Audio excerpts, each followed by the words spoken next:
আশা করি সবাই ভালো আছেন। আলহামদুলিল্লাহ আমার অবস্থা খুবই ভালো। সুপ্রিয় দর্শক বন্ধুরা, আজকের এই এপিসোডে খুবই কার্যকরী একটি বশীকরণ আপনাদের সাথে শেয়ার করব। সুপ্রিয় দর্শক বন্ধুরা, এটি সবচেয়ে সহজ একটি বশীকরণ। যেকোনো মানুষই এই বশীকরণ করতে সক্ষম। শুধুমাত্র তান্ত্রিক হলেই যে এই কাজ করে সাধন পেয়েছে সেরকম না। যেকোনো মানুষই কিন্তু এই কাজটি করে সফলতা পেয়েছে। সুপ্রিয় দর্শক বন্ধুরা, এই যে এই যে স্ক্রিনে একটি গাছ কিন্তু আপনি দেখতে পাচ্ছেন। দেখেন, সুন্দর করে কিন্তু একটি গাছ আপনি দেখতে পাচ্ছেন। এই যে সুন্দর করে এই গাছটা দেখে নেন। দেখেন, এই গাছটা কিন্তু বড় হয়। যা হোক, এই গাছটা বর্তমান যেহেতু কি ছোট আছে, ছোট রকমের একটি গাছ আপনার আবশ্যক হবে যেকোনো মানুষকে বশীকরণ করার জন্য। যাই হোক, দিনটা আপনার শনিবার কিংবা মঙ্গলবার দিন নিতে হবে। আর পারাপক্ষে আপনি সন্ধ্যার সময়ে এটা তুলে নেবেন এক নিঃশ্বাসে পূব দিকে দাঁড়িয়ে।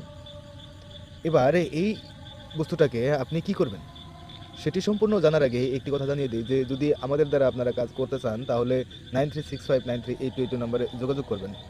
আর যদি নিজে করতে চান তাহলে এরকম গাছ অবশ্যই আপনার খুঁজে নিতে হবে যে কোনো শনিবার কিংবা মঙ্গলবারে এরকম গাছ একটি এক নিঃশ্বাসে পূব দিকে দাঁড়িয়ে তুলে নিয়ে আসতে হবে বিসমিল্লাহ বলে। এবার এটিকে আপনারা এই যে শিকড় আপনাকে আমি দেখিয়ে দিই বিসমিল্লাহ। যাই হোক, এই যে শিকড়টা, এই শিকড়টা অবশ্যই আপনার ১ আঙ্গুল পরিমাণ নিতে হবে, এতদূর পরিমাণ নিতে হবে। এতদূর পরিমাণ নিয়ে আপনারা তাবিজে পুরে দিবেন। আর সেই তাবিজটা অবশ্যই নিজের সঙ্গে ব্যবহার করতে হবে। আর সঙ্গে সেই মেয়েটির নাম অবশ্যই লিখে তাবিজের ভিতর পুরে দিতে হবে। আর এটি ব্যবহার করতে হবে ৭ দিনে মেয়েটি নিজের আয়ত্তে আসবে।